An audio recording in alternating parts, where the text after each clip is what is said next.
Olá, sejam bem-vindos todas e todos ao curso de Tricologia Quântica e Dermatite Seborreica. Sejam bem-vindas à primeira aula. Aqui nós vamos aprender um pouco mais sobre a tricologia quântica e seus fundamentos. Vamos aprender muito sobre o couro cabeludo e sobre o cabelo. E vocês vão sair daqui especializadas em tricologia quântica e dermatite seborreica.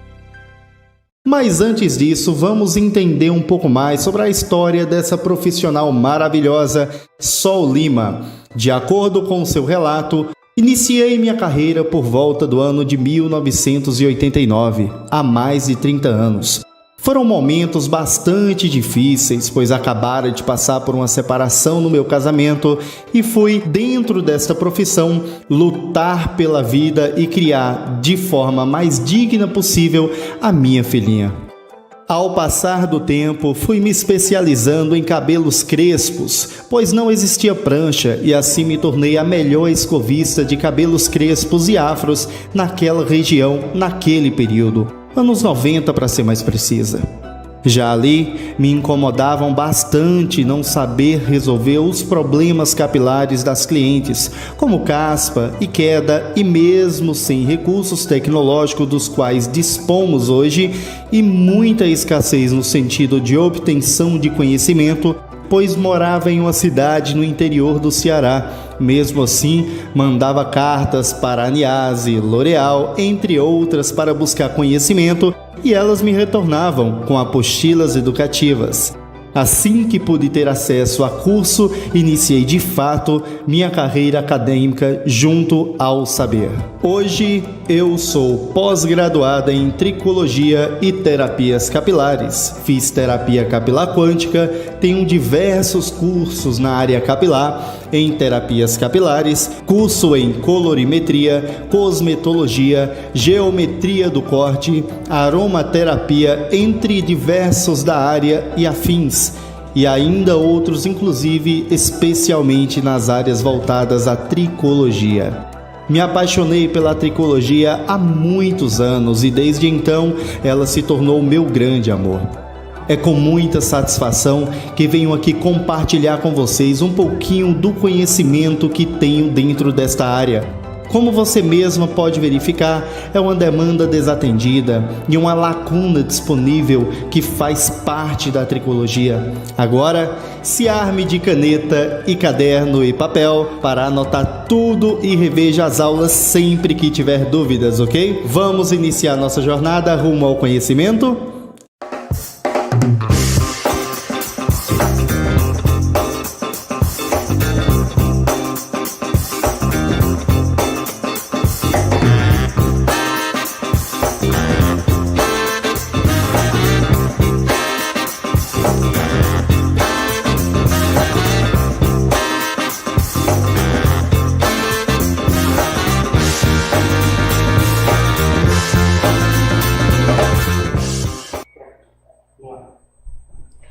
Pronto. E aí, meu povo, boa noite, como vão vocês? Espero que vocês estejam bem, quero que vocês sejam muito bem-vindas. Eu estou muito feliz em estar compartilhando um pouquinho de conhecimento que eu tenho com vocês nessa área da tricologia, e especialmente da tricologia quântica, porque se tricologia é uma coisa nova e ninguém sabe direito o que é, imagine tricologia quântica. Então é a primeira vez que eu estou compartilhando esse conhecimento, vamos dizer assim, oficialmente. Então estou muito feliz que vocês estejam aqui conosco. Espero que o prazer que eu tenho de compartilhar esse conhecimento vocês tenham em aprender. Nós pretendemos que em 1 mês e meio, são 6 aulões divididos uma vez por semana, nós vamos ter então cerca de 1 mês e meio. Nós pretendemos que vocês estejam aptas, capacitadas a trabalhar um couro cabeludo tanto dentro dos princípios da tricologia tradicional como da tricologia quântica. E quando vocês começarem a aplicar todo esse conhecimento, vocês vão ver o quanto é satisfatório o cliente chegar no seu salão coçando a cabeça, cheia de feridinha, aflita, desesperada, como eu já mostrei até algum vídeo para algumas de vocês, a cliente relatando que estava sim entrando em depressão, foi ao médico, começou a tomar remédio controlado, porque entrou numa depressão, porque o cabelo estava caindo e a causa da queda dela, da alopécia dela, era a dermatite seborreica. Além disso, ela tinha outros problemas. Não só tem esse depoimento no meu Instagram, tem outros falando a respeito dessas situações, problemas orgânicos, problemas clínicos, né? A pessoa tinha uma dor na perna, tinha uma dor na barriga, não ia ao banheiro. E depois que você aplica o pouquinho de conhecimento que a gente tem dentro da tricologia quântica, aí essa cliente muda de vida, a história dela muda. Né? Ela não precisa mais visitar um médico psiquiatra, não precisa mais tomar remédio controlado. A partir do momento que o seu organismo volta a funcionar, o cabelo para de cair, ela é transformada numa outra mulher. Vocês não têm noção do quanto isso é satisfatório. E isso nós vamos aprender nesse curso em 6 semanas. Então vamos lá?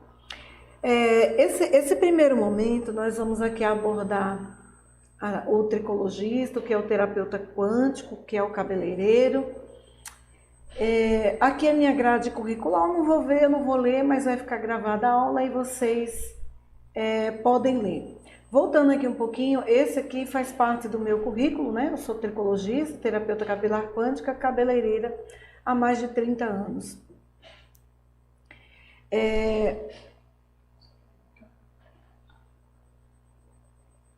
Eu estou com a minha equipe aqui pedindo para mim explicar a respeito disso daqui, por isso eu voltei.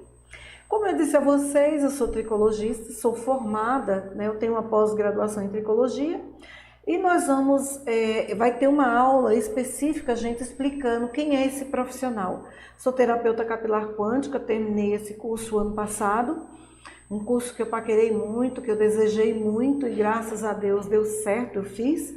E cabeleireira há mais de 30 anos, em 89 mais ou menos eu iniciei a minha carreira, debaixo de bastante luta, né? Como eu já relatei em algum momento, quem assistiu o aulão gratuito viu como foi mais ou menos, né? Eu acabava de passar por um divórcio não, naquela época não tinha divórcio, naquela época a gente se desquitava, com 5 anos saiu o divórcio e eu precisei trabalhar para sustentar minha filha e não tinha profissão, né? Nem tinha profissão, nem tinha nível de escolaridade suficiente. Como eu tinha muita afinidade com cabelo, eu iniciei essa profissão. Meu irmão me deu um secadorzinho assim bem pequenininho e eu tinha um pé de máquina de costura, aquelas máquinas antigas. Morava eu e esse meu irmão e minha filhinha, tinha uma filhinha pequena. Ela não tinha nem 3 anos ainda, ela tinha 2 anos para 3 anos. E eu tinha comprado um espelho, não sei se vocês sabem o que é isso, um carrinho de crediário, aqueles que você vai pagando semanalmente e você termina pagando 3 ou 4 espelhos. E eu tinha comprado um espelho desse, coloquei em cima desse pé de máquina e comecei a escovar cabelo. E assim eu comecei a ficar boa em escova, porque quando eu era solteira, mocinha, que eu ia fazer escova no meu cabelo, ia no salão, eu tinha muita dificuldade com isso, porque vocês vejam, o meu cabelo ele é bem cacheadinho, né? Ele é um 3C, a classificação dele, e esse tipo de cabelo exige uma técnica para escovar e não usar prancha, porque hoje tem prancha, mas naquela época não tinha prancha. Então era muito raro encontrar uma cabeleireira que acertasse fazer uma escova bem feita para ficar uma escova boa. E por conta disso, eu acabei desenvolvendo uma técnica onde eu aprendi a fazer uma escova, claro que sem prancha, que naquela época não existia, onde eu faço uma escova em qualquer cabelo hoje, sei lá, vai ficar 15 dias, um mês, se não molhar, porque não é a prova d'água, né? A gente consegue deixar esse cabelo liso aí, modelado, durante muito tempo, enquanto não molhar, seja o tempo que for. E assim eu fui me especializando, fui trabalhando, Deus foi me abençoando, porque é assim, né? a gente se propõe e Deus entra no negócio e abençoa mesmo. E Deus foi me abençoando, eu tive condições de me organizar, de me manter minha filhinha. Depois a vida foi seguindo, eu casei novamente, tive mais filho e a vida seguiu. E quando eu tive a primeira oportunidade, eu não deixei passar. Fiz vários cursinhos assim, evento, participei de evento, mas depois eu comecei a perceber que os eventos eles eram mais para vender produto do que para trazer conhecimento. E aí eu parei de ir em evento no decorrer dos anos. Hoje eu não sei como esses eventos estão. Se eu ministrasse hoje, eu fosse ministrante de um evento, com certeza eu levaria conhecimento ao cabeleireiro. Eu acredito que hoje se leva conhecimento, não sei porque eu não participo. Mas naquela época era mais folia, era mais se encontrar com as amigas, era mais, sabe, conhecer produto, do que realmente se adquirir algum conhecimento. Então, por conta disso, eu achava muito absurdo. E aí eu me sentia perdendo tempo, na verdade, porque logo que começou as progressivas, todo evento que a gente pagava caro, e era sempre para mostrar uma progressiva, uma gradativa, outra era plástica dos fios, outra era plastificada, e assim foi mudando de nome. E eu percebi que era tudo a mesma coisa. Quando eu fui ver o princípio ativo, era tudo igual, e aí eu me desgostei de vez, não fui mais. E quando eu tive realmente a oportunidade, eu voltei para a escola, comecei a estudar, já depois dos 40 anos, eu tinha desistido, sei lá, na sexta série eu tinha 12 anos para 13 anos, e depois de mais de 30 anos, eu estava com mais de 40 anos, eu voltei para a escola, eu fiz o ensino fundamental, o que faltava, eu tinha parado na quinta série, que acho que hoje é quarto ano, sexto ano, nem sei o que é hoje. Aí eu fiz ensino médio, indo para a escola todos os dias. Depois eu tive a sorte, Deus me abençoou tanto que naquela época a nota do Enem ela serviu de entrada para a faculdade.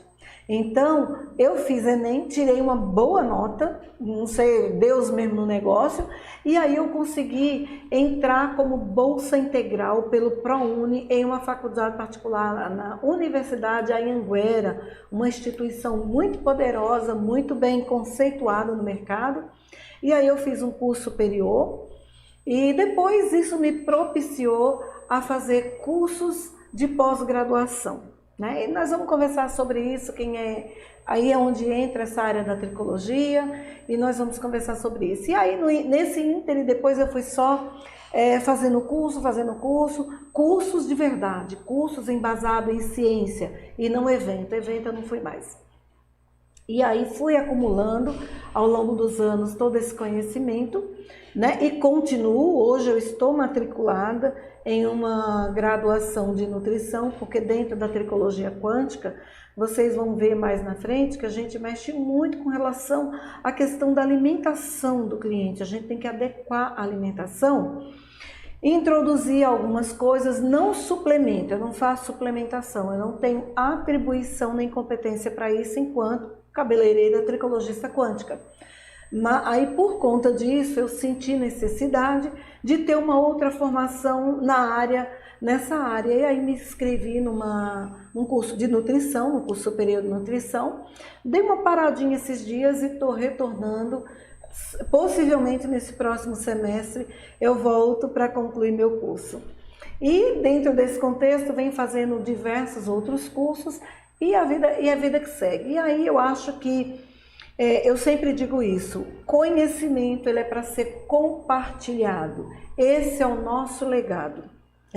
O legado de um ser humano é passar o conhecimento que ele tem. Qualquer que seja o conhecimento, ele deve ser passado para as gerações futuras, para as pessoas, para a melhoria de vida da pessoa como ser humano, da pessoa como um profissional, da pessoa como um aluno, seja em que aspecto for da vida, na melhoria da saúde, a gente tem que compartilhar esse conhecimento de qualquer forma. Conhecimento só serve para ser compartilhado. Esse é o nosso legado. Então vamos seguir adiante. Aqui é a minha grade curricular. Não vou mais falar a respeito disso. Depois, se alguém tiver curiosidade, dê uma olhadinha, tá? Temos também a nossa grade curricular do curso, tá? Vocês vão dar uma olhadinha para a gente não se estender muito, não se ater muito a esses detalhes que vocês vão ter aí em mãos, tá bom? Inclusive, eu acredito que vocês já sabem, né? Porque para entrar num curso a gente precisa conhecer a grade curricular, no mínimo, né? Vocês vão me ver de vez em quando tomando um gole de água, porque na nossa região a umidade relativa do ar é muito baixa. Nós temos muito calor aqui nesse momento e a gente fica com as narinas secas, mucosas nasais, garganta fica muito seca, a gente precisa estar molhando, principalmente quando a gente está falando muito. Eu também vou estar lendo o slide junto com vocês, para poder ter sempre uma direção melhor e eu não esquecer nenhum detalhe daquilo que eu preciso passar para vocês de conhecimento, tá bom? Então, o nosso curso se chama Tricologia Quântica e Dermatite Seborreica, abordagem terapêutica do profissional cabeleireiro. Eu vou falar aqui rapidamente para vocês o que me levou a trazer esse conhecimento para vocês. Eu percebi ao longo da vida, ao longo do tempo, que as pessoas têm muita dermatite seborreica, tem muita caspa. Todo mundo tem muita caspa. É um problema muito comum, mas não é um problema tão fácil de se tratar, porque é um problema reincidente. Então eu vi, infelizmente, eu percebo que a grande maioria das profissionais cabeleireiras não percebem a gravidade desse problema quando a gente fala em dermatite seborreica, um couro cabeludo com dermatite seborreica e um procedimento químico. Gente, isso é de uma gravidade terrível. Por que eu estou falando isso? Ora, nós temos hoje um indivíduo brasileiro, eu estou falando a nível de Brasil porque nós somos brasileiros, mas a gente sabe que isso é a nível mundial.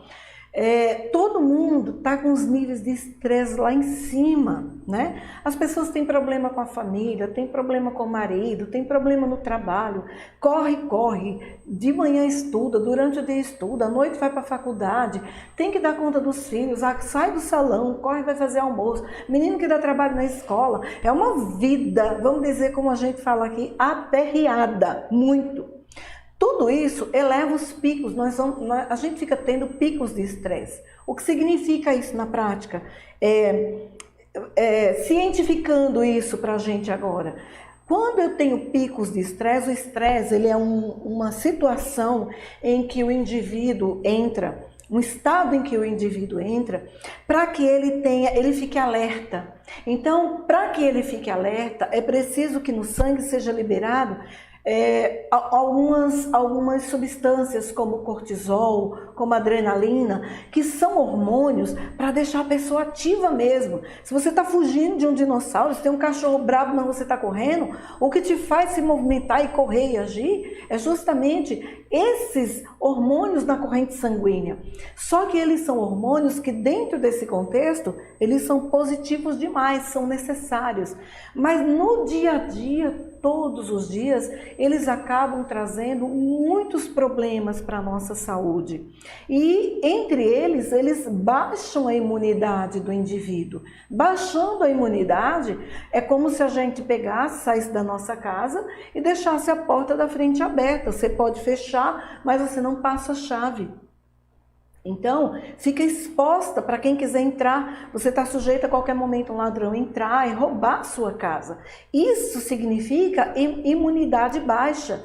Os nossos soldadinhos do nosso sangue, as nossas células de defesa, elas ficam fragilizadas, sensibilizadas. Elas não conseguem trabalhar de acordo com a necessidade, porque a demanda é muito grande. Você está o tempo todo com os níveis de estresse lá em cima. Então, a imunidade termina caindo, tá certo? E aí você recebe esse indivíduo no seu salão e ela diz assim, eu tenho tanta coceira na cabeça, já chega assim coçando a cabeça e eu não sei o que é, e às vezes eu penso que é piolho, e eu mando o fulaninho olhar e ninguém vê nada, mas eu não tenho caspa. Fulano me disse que eu não tenho caspa. Mas quando você, cabeleireira, você olha e você diz, não tem caspa mesmo, não sei o que é, procura um médico. Você vai ver por esse curso que essa pessoa tem sim caspa. A grande maioria, 98%, vamos dizer aí, dos casos, A pessoa tem sim dermatite seborreica. É porque o cabeleireiro não tem o olho treinado para identificar a causa. E olha só, a pessoa coça a cabeça, coça. É claro, ela coça com a unha. Ninguém coça a cabeça assim com a bochecha do dedo. Coça com a unha.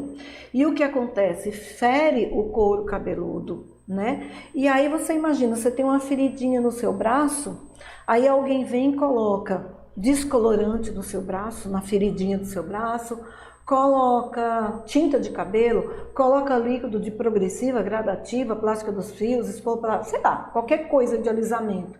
O que vai acontecer com essa feridinha você estando com a sua imunidade baixa? Não vai causar um problema sério? No aulão 2, gratuito, eu falei de um caso de uma pessoa que eu conheci. Gente, aquilo ali não foi eu que inventei. Eu só queria ter acesso, saber exatamente a data para mim ter acesso a... Que com certeza esses jornais pequenos locais, eles registraram a situação, o que aconteceu com a Neinha.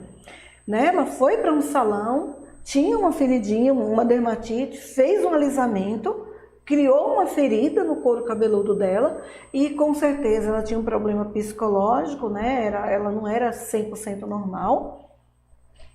Não sei se procurou ajuda médica, não sei se não procurou. O fato é que aquilo se agravou e a sobrinha dela, minha cliente, me disse que aquilo ali abriu uma cratera no couro cabeludo, chegou ao crânio, chegou no osso. Imagina, e ela faleceu, ela veio a óbito, tá? Então, assim, nós temos um problema muito sério enquanto profissionais cabeleireiras com relação às nossas colegas, porque é um problema que é real, que existe e as cabeleireiras não vê, entende? Então, parabéns para vocês que estão aqui nesse curso e que além de ganhar um bom dinheiro com relação a isso, né? Vão ganhar um bom dinheiro sim, pode ter certeza. Vocês ainda vão de agora em diante estar bem conscientes a respeito dessa situação, tá bom? Então vamos seguir adiante? Qual a importância, o nome dessa aula aqui, desse módulo, chama Importância Estética Psicossocial dos Cabelos ao longo da história da humanidade. Nós vamos entender aqui que o cabelo, ele tem uma importância muito grande, nós vamos entender isso agora. Eu vou ler aqui o textozinho, tá? O cabelo é uma estrutura filiforme queratinizada produzida pelos folículos pilosos. Embora saibamos que os cabelos sejam dispensáveis à sobrevivência humana, os cabelos tiveram e têm uma função fundamental de acordo com cada cultura, exercendo impactos psicossociais bastante expressivos nas sociedades ao longo de toda a humanidade. Então, o que eu quero dizer com isso? Que o cabelo, quando a história da humanidade, a história do ser humano, ela foi tecida ao longo do tempo, ao longo dos anos, dos séculos, dos milênios, sempre você vai encontrar o cabelo exercendo um impacto social, psicológico muito forte dentro de uma sociedade, dentro de uma comunidade, dentro de uma história. Nós vamos ter isso. O cabelo, ele é utilizado até mesmo na mitologia, sabe? Então nós vamos falar sobre isso agora. Eu trouxe aqui o exemplo de Sansão. Primeiro eu trouxe o exemplo dos budistas, né? Buda foi um monge, foi um rapaz de um clã muito rico e ele decidiu ser espiritualizado. Ele queria ser uma pessoa muito espiritualizada. E ele entendeu que para isso seria necessário ele deixar de mão toda a vida material, ter um desapego a tudo que era material. Como naquela época em que ele viveu no Nepal, algum tempo antes de Cristo, ele viu o seguinte, que naquela época o cabelo, ele denotava as castas, a que casta da sociedade aquela pessoa pertencia. Era pelo cabelo que se sabia se aquela pessoa era de uma casta, se chamava casta, camada, sei lá, nível social, vamos dizer assim. Então, se ele era de uma pessoa lá, sabe, da turma da Lazinha, vamos dizer assim, se ele era povão, se ele era um nobre, se ele era de um clã muito rico, quem era essa pessoa se conhecia até pelo cabelo. Então, o que ele fez? Vou rapar minha cabeça, eu vou me desapegar de tudo isso. E até hoje, nós temos essa cultura, essa tradição entre os monges budistas. Os monges budistas, eles rapam a cabeça em sinal de desapego a tudo que é material. Por outro lado, nós vamos ter também alguns outros tipos de monges, como por exemplo os monges cristãos, acho que os capuchinhos, aqueles que seguem São Francisco, alguma coisa assim, eles fazem um corte de cabelo diferente. Vocês vão ver que em alguns filmes vocês vão ver que eles tiram assim, ó, em volta aqui da cabeça, no meio da cabeça, eles tiram o cabelo e deixam o cabelo só em volta. Aquilo dali, aquela forma de corte de cabelo, para mostrar para todo mundo que eles carregam, eles têm a intenção de ter neles a coroa de Cristo. É isso que intenciona aquele corte de cabelo, para você que não sabe. Então veja o quanto o cabelo tem importância na história. Aí nós vamos ter, por exemplo, a história de Sansão. Era o povo israelita, que era o povo lá de Israel, era um povo naquela época que não tinha, isso foi bem antes de Cristo, tá, gente? Era um povo que estava sem juiz, estavam sendo escravizados por outros povos chamados filisteus. É como se fosse nós brasileiros, nós não tivéssemos nenhuma autoridade sobre nós, nenhum líder, e os japoneses viessem escravizasse a gente, nós fosse sujeito aos japoneses, só para você entender o que eu quero dizer. E o que acontece? Havia ali uma mulher onde apareceu um anjo para ela e disse assim, olha, aquela mulher não gerava filhos, era estéril, e aquele anjo de Deus chegou nela e disse assim, olha, você vai gerar um filho e ele vai ser juiz e vai livrar Israel das mãos dos filisteus, desse povo. Então, aquela mulher, aquele anjo trouxe aquela mensagem de Deus e disse, olha, como sinal da obediência, nunca vai passar navalha no cabelo dele, não vai cortar o cabelo dele nunca, jamais. E nasce aquele menino, e nasce abençoado, e ele nasce com uma força descomunal. Não tinha homem na terra que conseguisse segurar Sansão, né?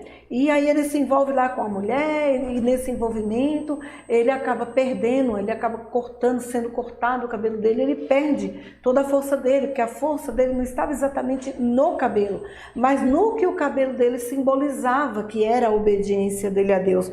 Olha só que coisa interessante, um cabelo que faz uma ligação direta de um homem para com o Ser Supremo, para com Deus, e nele é depositada toda a sua confiança, a sua estrutura, a sua força, até a sua força muscular, a sua força física, né? E depois disso ele é escravizado, e aí perde os olhos, e depois, em um dado momento, ele se humilha a Deus, o cabelo dele já tem crescido, e ele consegue a restituição da sua força muscular, e diz o livro de Juízes, lá onde está escrita a história de Sansão, que ele matou muito mais inimigos durante a sua própria morte do que na sua vida, porque ele puxa os pilares do templo e derruba o templo, que estava todos os filisteus ali e morre todo mundo, inclusive ele.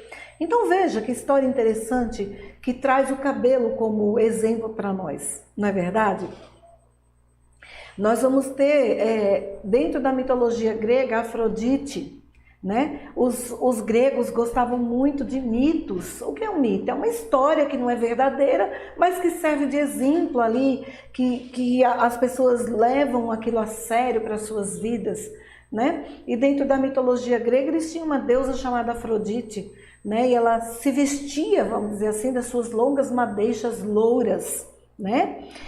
No Egito Antigo, as pessoas morriam de medo de piolho. Piolho para eles era uma praga dos deuses, era terrível. Então o que os egípcios faziam? Eles tiravam o cabelo, raspavam. Isso independente de ser homem, mulher, plebeu, ser parte dos nobres, ser, sabe, parente do faraó. Todos, independente da idade, raspavam a cabeça para não pegar piolho. Mas eles não ficavam sem cabelo, eles faziam perucas, e aquelas perucas de cabelo, eles enfeitavam ela, colocavam adereços em ouro, em prata, em materiais preciosos, metais preciosos, pedras preciosas, enfeitavam aquelas perucas, e aqueles adereços que tinha naquele cabelo da peruca mostrava de que casta social, de que nível social era aquela pessoa.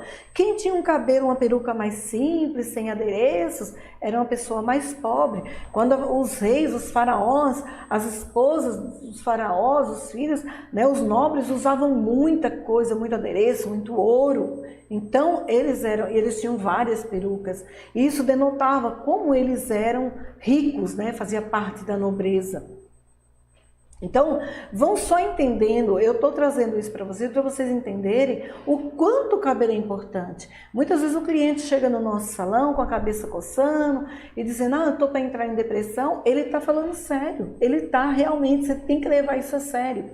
Porque veja que é uma coisa que está quase que no nosso DNA, a importância psicossocial e estética, os impactos que tudo isso tem na nossa vida, tá?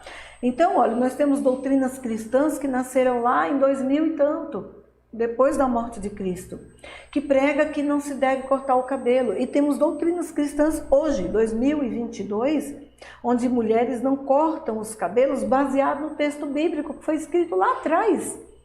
Entende? O impacto religioso que isso traz.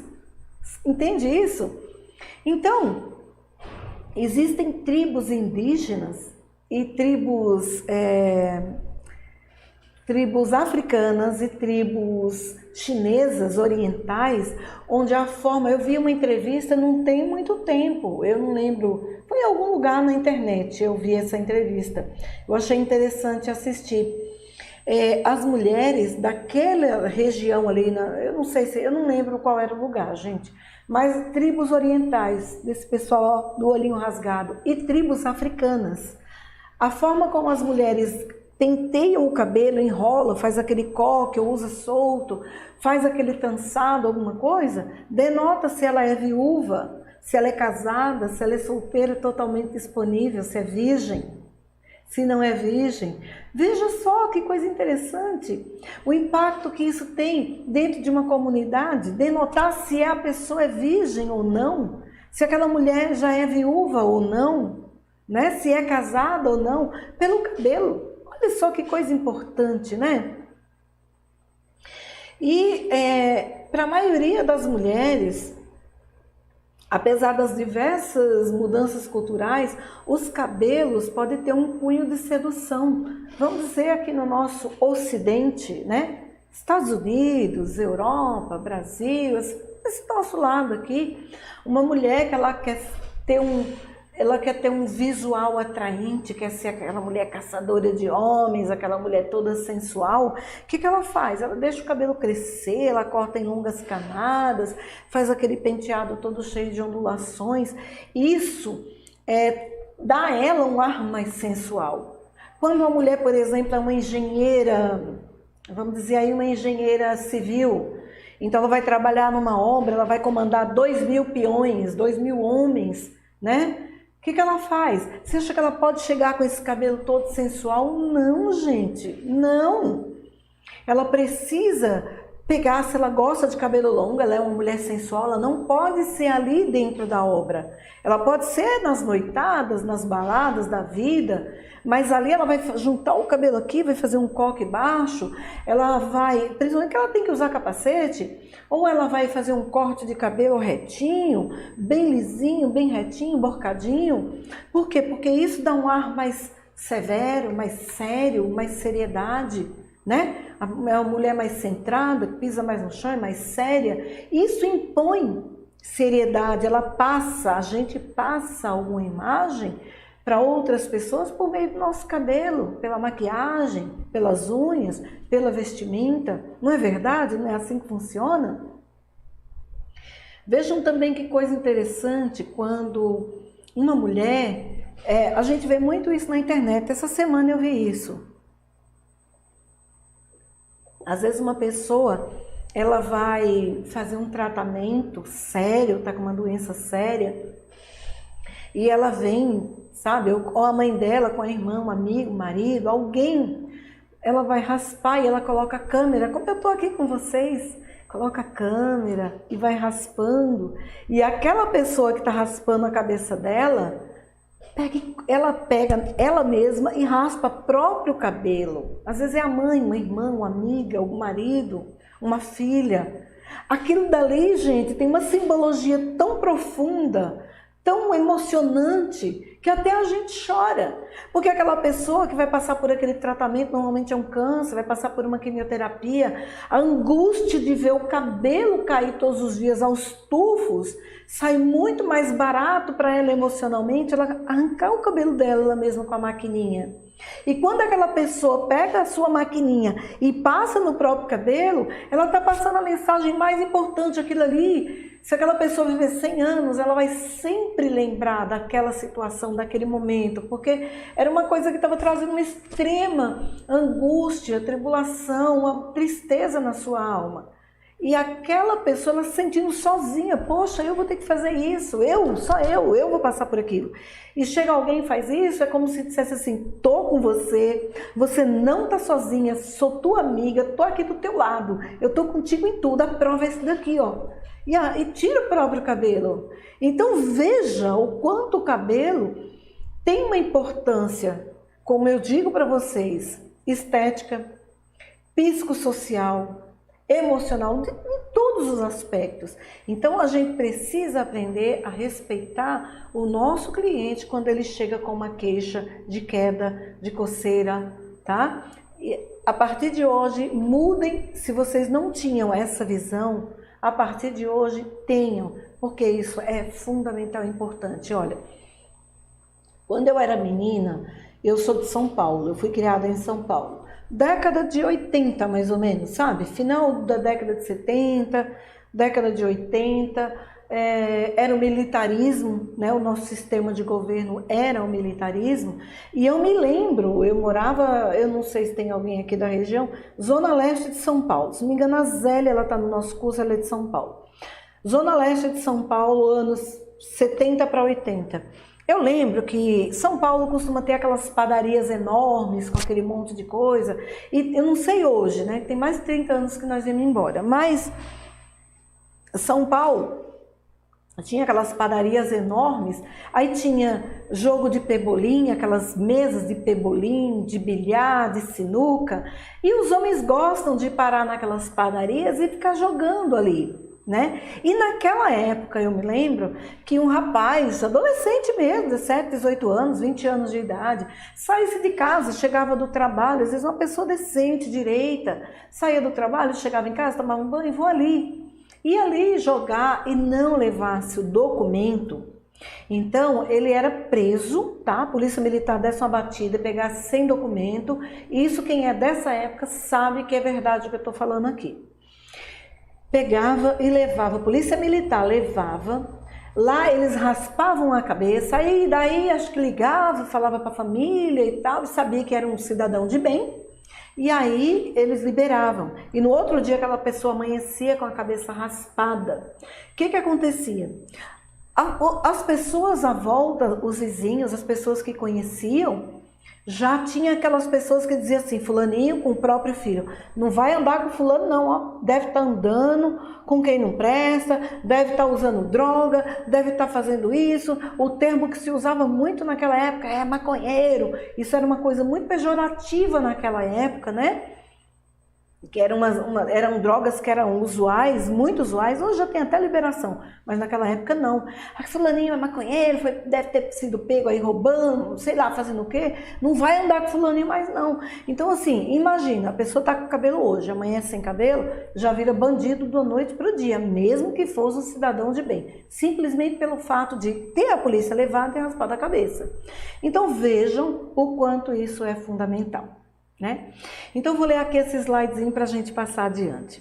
Assim sendo, percebemos que os cabelos sempre tiveram importância e significado profundo e específico na história, variando de acordo com espaço, tempo, território, culturas e histórias da vida real em nossos dias.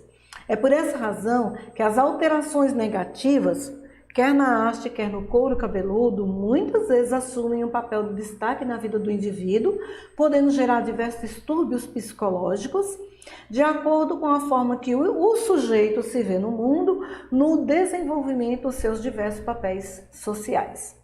Então é isso que eu disse a vocês. Dependendo de como a pessoa se vê, por exemplo, uma cabeleireira. Gente, uma cabeleireira tiver uma alopecia areata universal, ou que não seja universal, né? Que seja total, que é a queda de todos os fios de cabelo, das sobrancelhas, dos cílios. Imagina uma cabeleireira numa situação dessa. Esse é o papel social que ela desenvolve, ela é cabeleireira. A gente tem a obrigação de ter um cabelo, né, bonito, um cabelo saudável, um cabelo que cresce. Muitas até gostam de pintar de vermelho, de azul, de rosa, de roxo, para se destacar, para mostrar que é uma cabeleireira, né? Eu não sou muito dada a mudanças no meu cabelo, mas existe tudo isso, né? Imagina uma cabeleireira sem um fio de cabelo, né? Imagina o impacto que isso tem nesse papel social que ela exerce, que nós temos diversos papéis sociais, né? Como professora, às vezes como mãe, como esposa, como mulher, como amiga, enfim, são diversos os papéis sociais dentro de uma sociedade. Então existe, dependendo do papel social que uma pessoa exerça, aquilo pode ter um impacto extremamente negativo. E como vocês viram, né? Cliente minha, paciente minha, que disse, ó, eu fui para o psiquiatra tomar remédio controlado, que o meu cabelo estava caindo, imagina, né? E ela não era uma pessoa de uma igreja e ela é uma dona de casa. Imagina quem precisa sair todo dia, né? Então vamos passar a prestar bastante atenção nisso. Aqui eu trouxe aqui para vocês entenderem mais ou menos, e nós vamos abordar com mais veemência esse conteúdo lá na frente. Mas eu trouxe aqui o solo e o couro cabeludo. Eu vou ler aqui o slide para vocês e vou explicar direitinho. Podemos comparar o cabelo com o couro cabeludo? O que é que vocês acham? Coloca aí para a gente saber o que é que você acha. Uma vez que este couro cabeludo está bem nutrido e saudável, o cabelo terá a oportunidade de nascer, se desenvolver, ter um ciclo de vida com as fases neoanágena. Essas são as fases, já descobriram até uma outra, mas eu vou trazer só essas 5, vamos dizer que são fases e subfases. Neoanágena, anágena, catágena, telógena, exógena, ou exógena, né? Então, se o cabelo, ele tem um couro cabeludo bem nutrido, ele vai passar por todas essas fases, se desenvolver dentro das suas fases, dentro do tempo que cada fase exige, ok? Se nós tivermos um couro cabeludo doente, então nós vamos ter cabelos que não vão ter esse mesmo desenvolvimento, essa mesma desenvoltura, simplesmente por quê? Porque o couro cabeludo não está bem nutrido. Assim é com o solo, não é verdade? Quando a gente planta, você vai plantar uma rosa, você vai plantar uma alface, você vai plantar qualquer que seja um pé de abacate, você escolhe o solo, você aduba, você planta aquela semente, você cuida dela, né? Você rega, você aduba novamente. Se for preciso, você faz uma poda para que aquela planta venha se desenvolver e te dá aquilo que você vem buscando, quer seja uma sombra, quer seja um perfume, quer seja uma beleza, uma flor, quer seja uma casca de remédio, seja o que for, uma folha, ela vai te dar. Se você não tratar esse solo, você não vai receber. Pode ser que receba parte, um fruto, mais um fruto atrofiado, uma folha, mais uma folha adoentada, uma árvore que poderia dar muita sombra, mas ela é atrofiada. Então, assim é o nosso cabelo, ok? Então, quando nós temos o couro cabeludo, ele é acometido por alguma patologia, é necessário que o profissional faça o reconhecimento, desenvolva a hipótese diagnóstica. Nós vamos falar sobre isso também mais na frente, não se preocupe. Sei que esse termo é novo para vocês, mas nós vamos falar desse termo também, tá? Tudo que eu estou falando aqui, o que eu não desenvolver aqui, nós vamos desenvolver em outras aulas. Só para a gente não perder tempo, porque depois nós vamos abordar novamente. Uma hipótese diagnóstica que possa direcionar a terapia para a resolução da problemática. Ok? Deu para vocês entenderem, né? Então, muitas podem ser as patologias. O que é patologia, gente? Patologia é aquilo que tem um patógeno, tem uma doença, tem uma deficiência, tá? Então, patologia é uma doença, é uma enfermidade. Então, muitas podem ser essas patologias desenvolvidas e aqui abordaremos especificamente três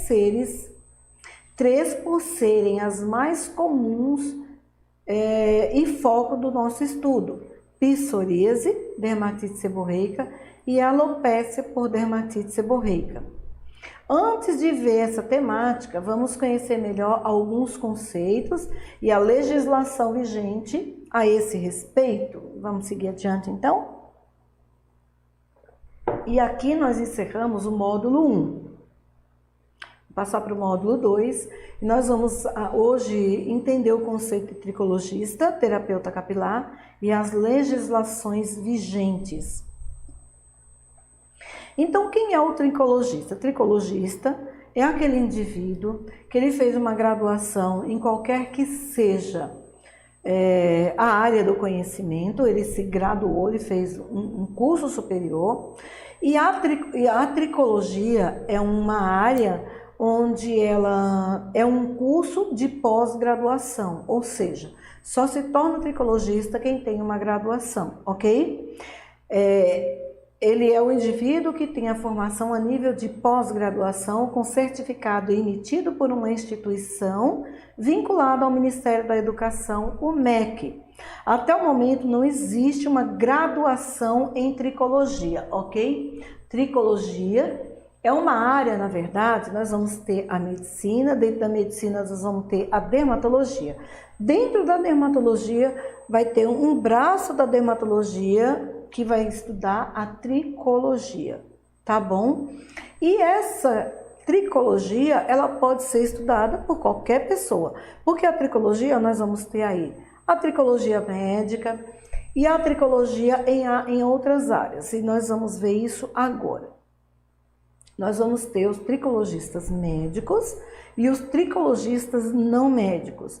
Os médicos são aqueles que vão ter atribuições e competência para fazer um transplante, por exemplo.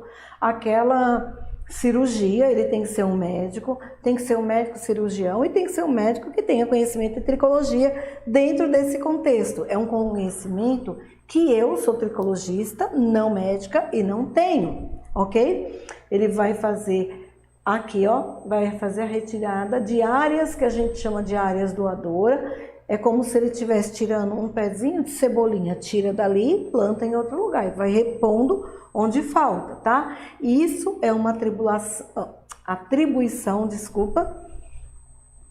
apenas para o tricologista médico cirurgião, ok?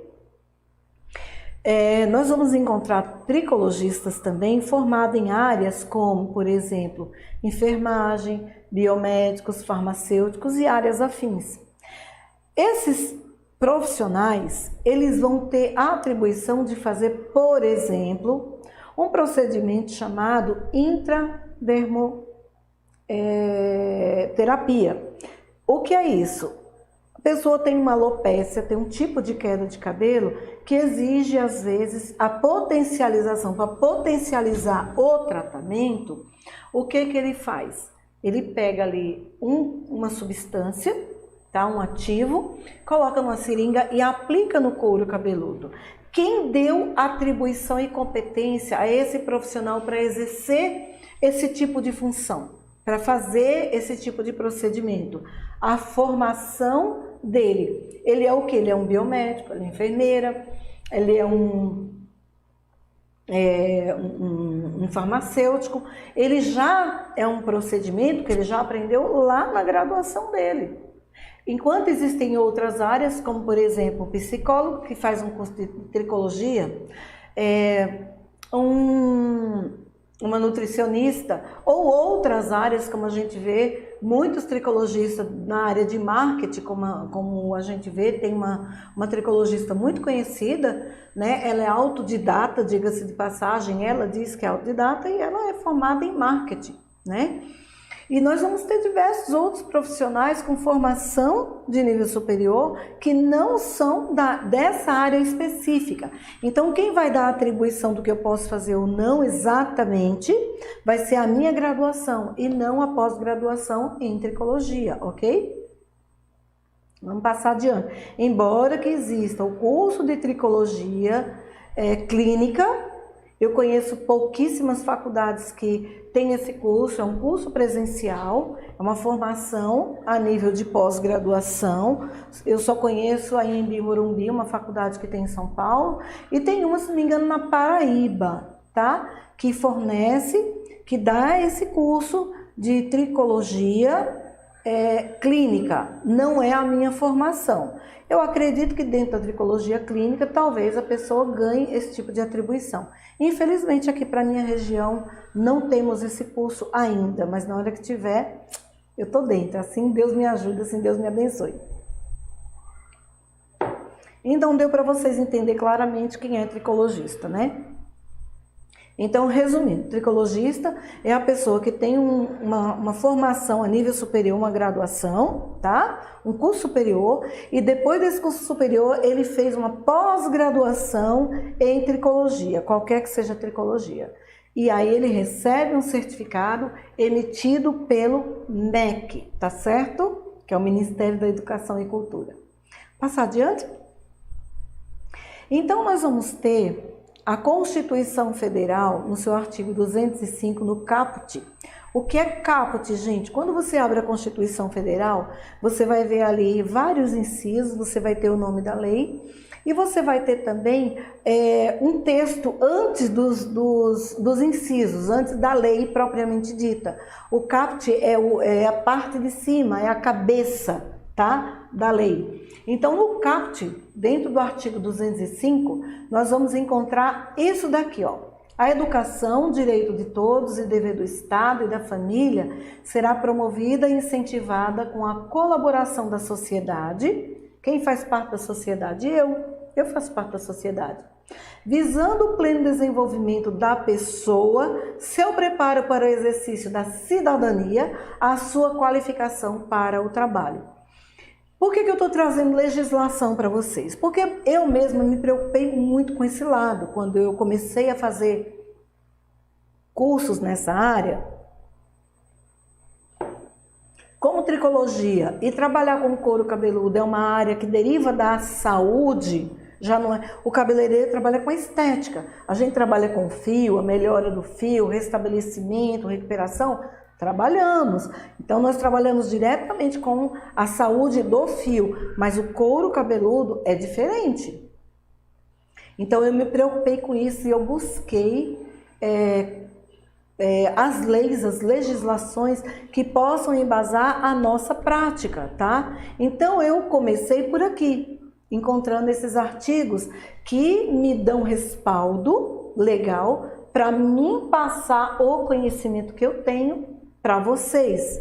E nós vamos ter leis ainda, como por exemplo o artigo 206, que ele prevê no caput, ele diz o seguinte: o ensino será ministrado com bases em princípios. E no inciso 3, nós vamos ter em que princípio? Da liberdade de aprender, de ensinar, de pesquisar, divulgar pensamentos, arte, o saber.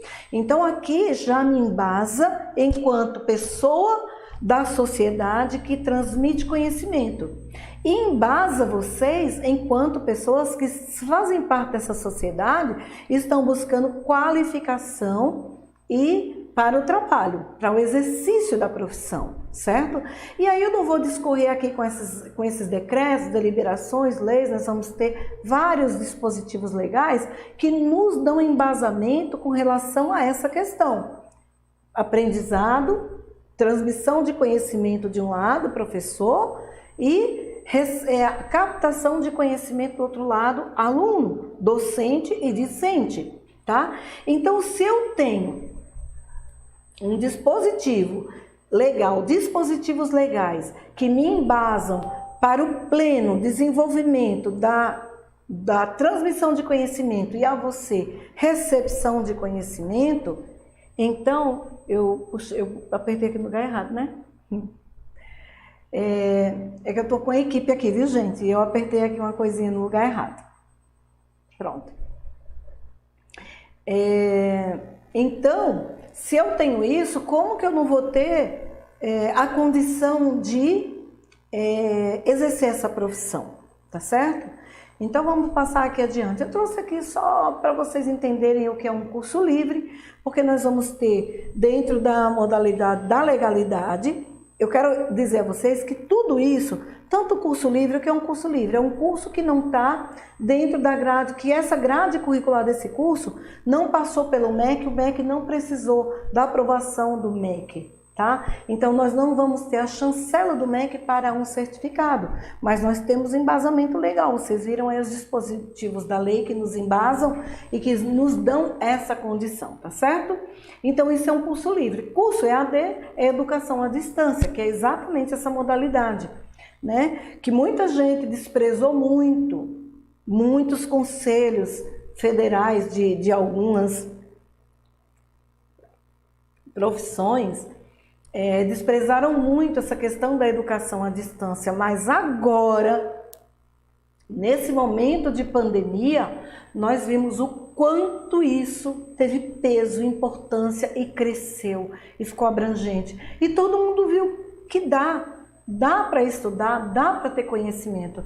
Eu digo a vocês, para mim tanto faz o conhecimento ele ser assim, ao vivo, online, ser só aulas gravadas, desde que tenha um grupo de apoio pedagógico onde eu possa tirar as minhas dúvidas, né?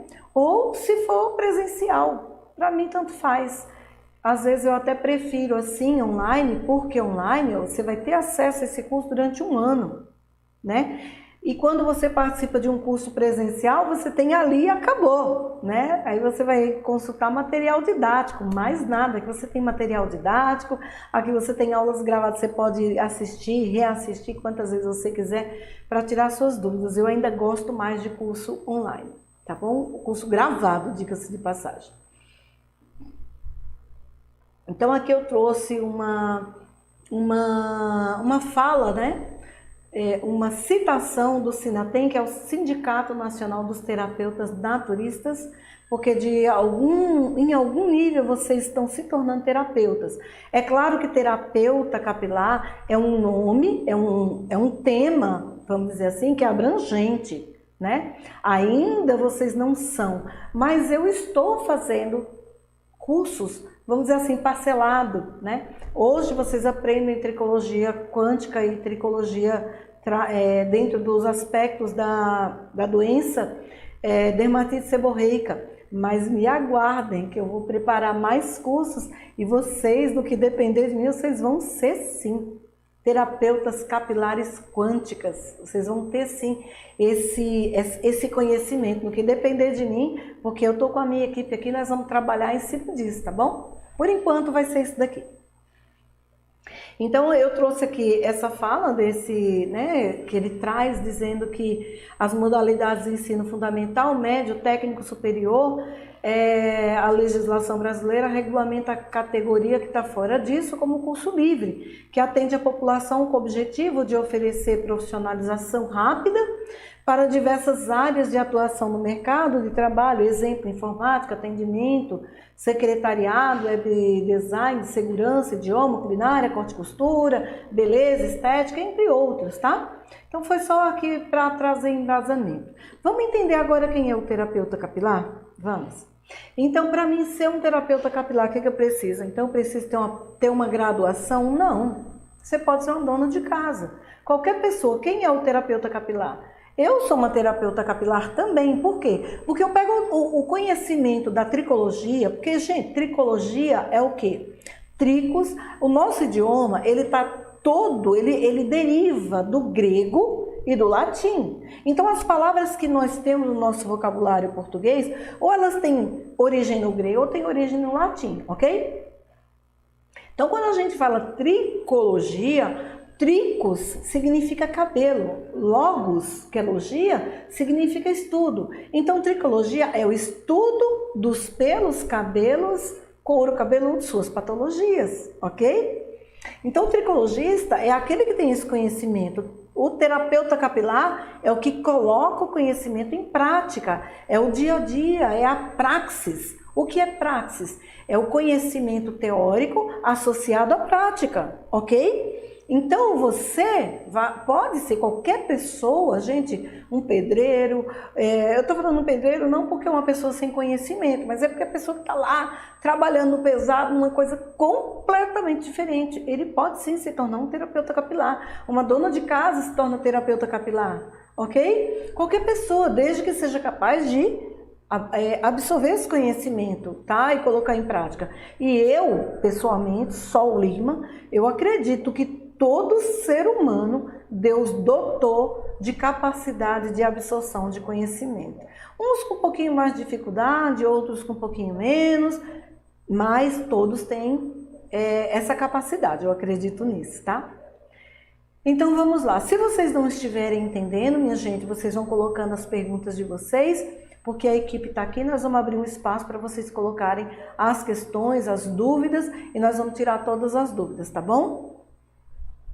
Então, o terapeuta capilar é aquele que vai receber os conhecimentos da tricologia a respeito de cabelo e ele vai colocar esses conhecimentos em prática, ok, meu povo? Vamos lá? Idealmente, é o tricologista o profissional mais adequado para oferecer formação técnica aos profissionais cabeleireiros e não cabeleireiros. Terapeuta capilar, essa é ainda uma estrada muito longa que estamos apenas iniciando na nossa jornada profissional. Cremos que ainda teremos instrumentos legais mais focados nas áreas aqui abordadas, direcionando e conferindo atribuições e competências mais claras a todos os profissionais que atuam diretamente com essa demanda, quer cabeleireiros, quer terapeutas capilares ou tricologistas em suas subcategorias, mas que atuam lidando diariamente com o couro cabeludo e haste capilar. Eu quero deixar bem claro que tudo que eu trouxe aqui são as minhas considerações a respeito do assunto. Por que, Sol? Porque se você for procurar uma lei que diga assim, o tricologista é fulano, cicrano, beltrano, né? Quem é um terapeuta capilar? Terapeuta capilar é esse, aquele. Nós não vamos ter uma legislação trazendo isso, tá? Então, se você tiver na sua prática profissional dentro do seu espaço, fazendo uma massagem no couro cabeludo, fazendo um tratamento anti-caspa, né, para dermatite seborreica no seu cliente, no seu paciente, chegar um órgão, uma instituição, qualquer que seja, e te autuar, você não pode praticar isso daí, porque isso daí está fora do contexto, aí você vai dizer, me apresente a lei que diz que eu não posso fazer isso. Não existe, não tem, tá? Eu procurei, gente, eu procurei bastante. Não existe lei que faça isso, tá? Que me diga que eu posso ou que eu não posso fazer ou deixar de fazer isso, tá certo? Então, a lei é muito clara a esse respeito, tá? A lei, eu digo isso porque eu estudei leis. A minha formação foi, eu estudei muitas leis. E a lei diz assim, que aquilo que não está embasado em lei, que não tem uma lei que direcione, que diga que pode e que não pode, não é crime, não é infração, tá? Então, se eu ando do lado esquerdo da rua, e não tem uma lei que me diga que é proibido andar do lado esquerdo da rua, e amanhã tiver uma lei dizendo, pronto, a partir de amanhã a lei me diz que eu não posso andar. Mas ninguém pode me proibir hoje de andar do lado esquerdo da rua, porque não existe uma lei dizendo que eu não posso. Entende isso? Agora, a partir do momento que disser assim, há uma lei que diz que não pode andar do outro lado da rua, do lado esquerdo, então se eu andar eu vou precisar de ter alguma coisa que me dê essa condição. Só pessoas assim podem andar do lado esquerdo da rua. Então, eu vou ter que ter um documento provando que eu sou aquilo dali. Se eu não tiver, então eu não estarei incorrendo em erro, em infração ou em crime, tá certo? Então, vamos passar para o nosso módulo 3. Essa é a nossa última aula de hoje. Sistema tegumentar e suas funções. O sistema tegumentar, gente, muita gente acha assim, que a pele é o sistema tegumentar. Não, a pele é o maior órgão do corpo humano que faz parte do sistema tegumentar. O sistema tegumentar, ele envolve a pele, os pelos, as unhas, os cabelos e algumas literaturas até diz que algumas glândulas, tá? Mas o sistema tegumentar é esse todo. A pele é o maior órgão do sistema tegumentar, ou seja, ou melhor dizendo, é o maior órgão do corpo humano, tá? Então, nós dependemos muito da saúde da nossa pele para que nós tenhamos saúde. Por que a gente precisa estudar a pele? Ora, a dermatite seborreica é uma patologia que ela é uma patologia da pele, tá? Não é do cabelo, é da pele. Como o nosso couro cabeludo é uma extensão do nosso rosto, então ele é pele. Então, nós precisamos sim estudar esse sistema, tá bom? O sistema tegumentar é composto pela pele, seus anexos, glândulas, unhas, cabelos, peles, receptores sensoriais e etc. Então, nós vamos ter aqui a camada da pele. Nós vamos ter 3 camadas da pele. Se você quiser dizer que são 2, também você pode dizer, não fica errado. As 2 primeiras são epiderme e derme, e abaixo nós temos a hipoderme ou a tela subcutânea, tá? Nós vamos falar sobre essas partes aí mais detalhadamente. Agora eu trouxe para vocês as funções da pele. Vamos lá. Nós temos como função na pele envolver e proteger os tecidos e órgãos do corpo humano, porque também os nossos órgãos internos, eles são cobertos por pele, né? Proteger contra o acesso de agentes infecciosos, vamos já entender isso. Controle da temperatura corporal, protegendo contra mudanças bruscas de temperatura. Proteção do corpo contra traumatismos. Manutenção do equilíbrio hídrico e eletrolítico, percepção de estímulos dolorosos e agradáveis, participação da síntese de vitamina D, participação na eliminação de resíduos, agindo como sistema excretor, armazena água e gordura na pele. Então vamos lá, vamos falar sobre isso. Para que essa estrutura possa oferecer e desenvolver estas, entre outras funcionalidades, o sistema tegumentar tem em suas composições diversas estruturas trabalhando de forma harmoniosa e integrativa com todo o nosso organismo. Quero que vocês frisem bem isso. A pele trabalha dentro de um sistema onde é harmoniosa e integrativa com todo o nosso organismo. Vocês vão entender isso lá na frente, nós vamos falar disso melhor em outras aulas. Aqui eu tenho um desenho, uma figura da nossa pele. Essa é a camada da epiderme, desculpa. E essa é a camada mais externa da nossa pele, que tem contato direto com o meio ambiente, portanto, tem como atribuição a proteção contra agentes danosos e externos. É composta por tecido epitelial, sendo dotado de 5 camadas: basal, espinhosa, granulosa e córnea, a depender da parte dessa pele, tá? A camada lúcida ela está na palma das mãos e na planta dos pés. Então, vocês vejam que nós temos aí um desenho da epiderme. Ela tem essas 5 camadas, onde ela fornece proteção. É essa parte aqui. Se você pegar um papel ofício, sabe, papel sulfite, a nossa pele ela é metade da espessura daquilo dali. Apesar disso, ela tem essas 5 camadas. Quando vocês veem essas partezinhas, essas bolinhas amarelinhas aí, na epiderme, é uma camada cheia de queratinócitos que ela confere bastante resistência à nossa pele, tá? Eu quero trazer aqui para vocês essa questão da camada lúcida. É a camada que está na palma da mão e na planta dos pés. Por que isso é importante? Porque é importante que nós venhamos a tomar sol para a manutenção tanto da nossa pele como do nosso corpo, saúde. Porque nossas células, elas são dotadas de cromossomos. Somos seres de luz, né? Cromossomo significa seres de luz. Então, nós somos seres de luz. Então, como essa camada lúcida que está na nossa, esse extrato lúcido que está na nossa palma da mão, ele tem a capacidade de absorção de energia fotônica. Que energia é essa? Energia do sol, energia solar, que é indispensável para a sobrevivência do nosso corpo, de tudo na vida, né? A vida, ela depende muito do sol, né? Da energia fotônica. E nós conseguimos absorver apenas colocando a nossa mão no sol. Só a palma da mão. 5 minutos por dia já é suficiente. Isso não sou eu que estou dizendo. Isso existem artigos científicos comprovando isso. Só que vocês vão encontrar isso em artigos médicos, tá? De curso de dermatologia. Isso dentro da tricologia quântica, tá? Isso já é quântica que eu estou passando para vocês.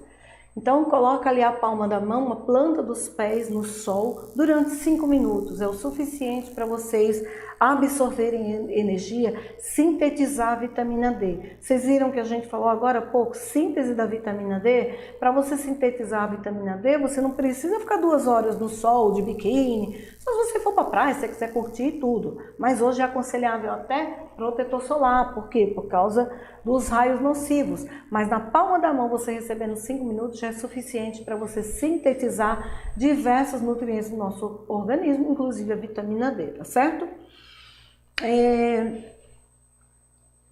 Vamos passar adiante? Nós vamos ter também a derme, ela é formada por um tecido conjuntivo fibroso, ricamente vascularizado, por vasos sanguíneos e linfáticos, terminações nervosas e fibras musculares lisas. Nessa camada encontramos uma espessura variada que liga a epiderme ao tecido subcutâneo. Então vamos falar um pouquinho mais a respeito da derme, né? A derme é uma... quando a gente fala dermatite, nós estamos usando um termo, também vem lá de outras... que vem lá do grego, onde derme é pele. Ite é inflamação. Sempre que você falar otite, ouvido doendo, inflamação do ouvido, amigdalite, amígdala inflamada, ite. Todos os termos que vocês encontrarem que terminar com ite significa inflamação, tá? Então, quando a gente fala dermatite, estamos falando de uma inflamação que está na derme. Aqui eu tenho a epiderme com 5 camadas, dependendo do lugar do nosso corpo, como eu expliquei a vocês. Abaixo dessa epiderme, nós vamos ter a derme, que é uma camadinha ligeiramente, bem mais grossa. Nela nós vamos ter todo o suprimento que é necessário para o nosso corpo. Por quê? Nós vamos ter aí vasos sanguíneos, tá? Nós vamos ter veias, que vão fazer o quê? Esses vasos sanguíneos são aqueles que trazem todo o nutriente. A gente se alimenta, ele vira um bolo alimentar, vai lá para o intestino, ali é sintetizado, é distribuído, vai para a corrente sanguínea. Então, dentro dos vasos sanguíneos, nós vamos ter sais minerais, vitaminas, tudo que o nosso organismo precisa para a sobrevivência, inclusive oxigênio. Quem vai fazer esse transporte? São os vasos sanguíneos, são as artérias, essas vermelhinhas. Por outro lado, nós vamos ter também as veias, que são essas ramificações que a gente vê azulzinha aí. Ela é responsável por trazer todas as toxinas, ou quase todas as toxinas, inclusive gás carbônico. Tá? Então, é feito todo esse transporte por meio das veias. E elas estão aqui, ó, em toda a nossa derme, fazendo toda essa nutrição. Entende por quê que é tão importante a alimentação para que a gente tenha cabelo saudável?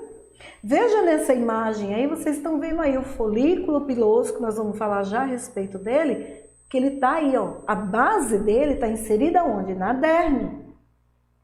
Tá? Então, na derme nós vamos ter também diversas outras estruturas que nós vamos falar um pouquinho de cada uma delas rapidamente, algumas mais rápido, outras mais explicadas, para vocês poderem ter uma noção perfeita tá? Para vocês terem autoridade sobre o assunto, vocês precisam ter autoridade. Como é que você tem gente que acha assim, é um curso, então nós vamos lá aprender a fazer, vai dar uma receitinha, não vou dar receitinha para vocês, eu vou passar assim lá na frente, eu vou passar um protocolo para vocês, mas é importante vocês terem esse conhecimento, porque vocês vão poder adaptar um protocolo próprio, assim vocês queiram. Ter conhecimento é libertador, sabe? Uma receita de bolo é eu te dizer, coloca ovo, coloca tanto de leite, coloca tanto disso, tanto disso, tanto disso. Pronto, você vai fazer uma receita só. Tá? Mas quando eu te falo que a farinha de trigo, ela tem essa propriedade, essa e aquela, que a maisena tem essa e aquela, que o ovo tem essa e aquela, que a manteiga, o óleo, o lipídio tem isso e aquilo, quando você aprende tudo isso, aí você não vai fazer a receita de bolo. Você vai ver que se você colocar, você pode colocar mais maisena, você pode colocar goma, você pode colocar uma farinha de arroz, você vai poder colocar outra coisa, você vai fazer um bolo diferente. Você vai adaptar, por quê? Porque você tem conhecimento, entende? E é isso que eu quero passar para vocês, conhecimento embasado em ciência, conhecimento de fato. Então tenham uma paciênciazinha que a gente termina já, tá bom? Isso é importante para vocês, eu quero vocês terapeutas capilares. Agora vocês só vão estudar dermatite seborreica, mas mais na frente, me aguarde com a minha equipe que vocês vão ver o que nós vamos trazer para vocês, tá? Então, vamos passar mais adiante um pouquinho, nós vamos ter terminações nervosas, vou falar um pouquinho a respeito dessas terminações nervosas que eu acho importante. Elas estão na nossa derme. O que é isso, terminações nervosas? Nós vamos ter algumas terminações que estão mais próximo da epiderme, outras estão mais próximo lá dessa camada gordurosa, desse amarelinho lá embaixo, é a hipoderme, tá? É aquela tela subcutânea, aquela parte gordurosa que nós vamos falar mais na frente um pouquinho. Então, essas terminações nervosas, elas são muito importantes. Nós vamos ter alguns corpúsculos, algumas estruturas microscópicas que elas vão fazer toda a diferença. Por exemplo, são essas estruturas que vão me dar a sensação de tato, tá? De alguém me beliscar, alguém me apertar e eu sentir dor. Vão me dar a sensação de, por exemplo, de dor. Isso é muito saudável. Você já imaginou? Você vai ali com a mão, coloca... Você pode pensar como que sentir dor é uma coisa saudável. É uma coisa extremamente saudável. Sentir dor indica que tem alguma coisa errada para você correr e resolver a situação. Você já imaginou se você não sente dor, se você não tem sensação térmica, por exemplo? Aí você vai lá, você pisa numa brasa, você pisa numa fogueira, você tá com a mão ali, sem perceber, tá queimando aqui o teu braço e você nem percebe. Imagina o dano que você vai sofrer, né? Se você sente, ai, peraí que me queimou, ai, ali você já trata, já cuida, já evita um dano maior. Entende como é importante essas terminações nervosas? E veja que elas estão aonde? Na camada da nossa pele, na derme, abaixo da epiderme. E como que eu consigo sentir frio, calor, dor, sensações boas, agradáveis e ruins por meio da minha pele? O que acontece? Tudo isso eu quero que vocês entendam e guardem essa informação, porque lá na frente nós vamos entender melhor isso. Tudo isso é um sistema totalmente integrado. Por quê? Você vai passando numa rua, pensa só, você vai passando numa rua, você vem numa esquina escura, tá? Bem escuro, já tarde da noite, você vai morrendo de medo, de repente passa um gato na sua frente. Você toma um susto tão grande, que você se arrepia todinho, você fica todo arrepiado, igual o gato que passou na sua frente, não é? Por que isso acontece, gente? Né? Por quê? Tá ligado ao seu emocional. Por quê? Porque está ligado ao sistema nervoso central do nosso corpo. Veja como está tudo integrado. Guarda essa informação que lá na frente ela vai ser bastante útil, tá bom? Passar adiante. Então vamos falar sobre as glândulas sudoríparas. As glândulas sudoríparas, elas são glândulas que elas não estão anexadas ao nosso folículo piloso, tá? São glândulas que elas são responsáveis por fazer a secreção de água no nosso corpo, pelo suor sudorípara, né? Que gera a sudorese, o suor. Essa glândula, ela faz parte de um sistema excretor, tá? Ela consegue, o suor é o resultado de água, de cloreto de sódio, o gás, o sal que você usa lá na sua cozinha, cloreto de sódio, tem no nosso suor, entre outras substâncias e toxinas que passam por todo esse sistema, vêm para a nossa pele por meio do suor. Então, essa glândula ela tem uma importância muito grande, porque ela é responsável, por exemplo, por resfriar o nosso corpo. Como assim? Ora, quando uma pessoa, você tem uma criança, ele está com febre, que você dá um remedinho que a febre passa, qual é o primeiro sinal que você tem? Você vai lá, coloca a mão, ó, a criança está toda friazinha, por quê? Porque transpirou, suou. Então ela tem uma função termoativa, sabe? Ela controla, termorreguladora, ela regula a temperatura do nosso corpo. Por exemplo, aqui o nosso ambiente, nós estamos dentro de um estúdio, tá? E aqui tá bastante quente a nossa região. Então, se vocês observarem, eu tô suando um pouco, embora a gente tá aqui com o sistema de ar ligado, refrigerando e tudo, mas está muito quente. O que faz isso? O meu corpo vai esquentando, esquentando, e nós temos que ter uma temperatura corporal média a níveis ótimos de saúde, em média de 36 graus, 36,5. Quando meu corpo começa a esquentar, esquentar, esquentar, o meu cérebro dá logo o comando para a glândula sebácea, para a glândula sudorípara, libera suor. Vocês podem ver que ela tem um ducto que vai sair aqui na nossa epiderme, por meio dos poros, tá? Então ela começa a secretar suor. O suor não é água? Quando você tem uma fogueira que você quer apagar, você joga o quê? Você joga água. Se você tem, por exemplo, acontece muito aqui, a cliente deixa a moto lá fora, chega de moto, deixa a moto lá fora, quando vai sair no sol quente, tá muito quente, ela diz, sol, me arranja aí uma coisinha com água. Pega um copinho de água assim, ó, joga lá em cima do banco da moto, esfria na hora. A água, ela refresca. E é isso que acontece com o nosso corpo. Porque se a gente não tivesse esse dispositivo de termorregulação, a gente ia esquentar, esquentar, esquentar, esquentar, ia parar onde? Não é verdade? Então Deus fez tudo muito perfeito, não foi, gente? É tudo muito perfeito. Então, veja a importância dessa glândula, tá? Eu vou passar adiante para a gente falar agora da glândula sebácea. Essa é de extremo. Eu quero que vocês prestem bastante atenção nesse ponto aqui, porque essa glândula ela tem uma importância fundamental em todo o nosso estudo. Então vejam só que aí nós temos um folículo piloso nessa imagem, e nessa imagem nós temos aí a glândula sebácea ligada ao folículo piloso. Ela tem um ducto. O que é um ducto, gente? É um caninho, vamos dizer assim, que leva lá, associado ali, ligadinho, do lado do fio de cabelo, do folículo piloso, ali por dentro, e ela secreta o seu produto na nossa pele, quer seja aqui, a gente só não tem glândula sebácea na palma da mão, tá? E na planta dos pés. O resto do nosso corpo todo tem glândula sebácea. Tem umas glândulas diferenciadas, mas que eu falo isso com mais propriedade, com mais detalhes, dentro do curso ali da plataforma, tá? Que vocês têm acesso a essas aulas, porque a gente quer que vocês sejam especialistas rápido, por isso que a gente decidiu trazer esse curso para vocês, mas vocês receberam como bônus as aulas que estão aí na plataforma. Já tem, acho que são 3 módulos, equipe? Tem 3 módulos disponíveis para vocês, que são esses aqui. Lá eu falo com mais detalhe, tá? Então, como o nome dessa glândula diz, ela é uma glândula sebácea, ela secreta sebo. O que é sebo? Gordura.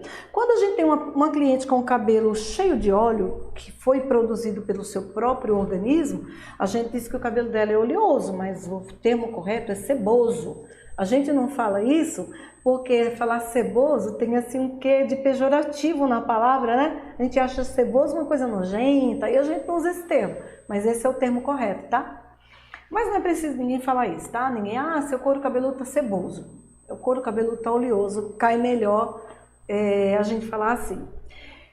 Esse produto, ela é uma quantidade de lipídios, tá? de gorduras, lipídio é gordura, algumas substâncias que são lançadas na nossa pele. Quando nós temos a exacerbação, ou seja, essas glândulas trabalham de forma desregular, além do que elas devem, o que acontece?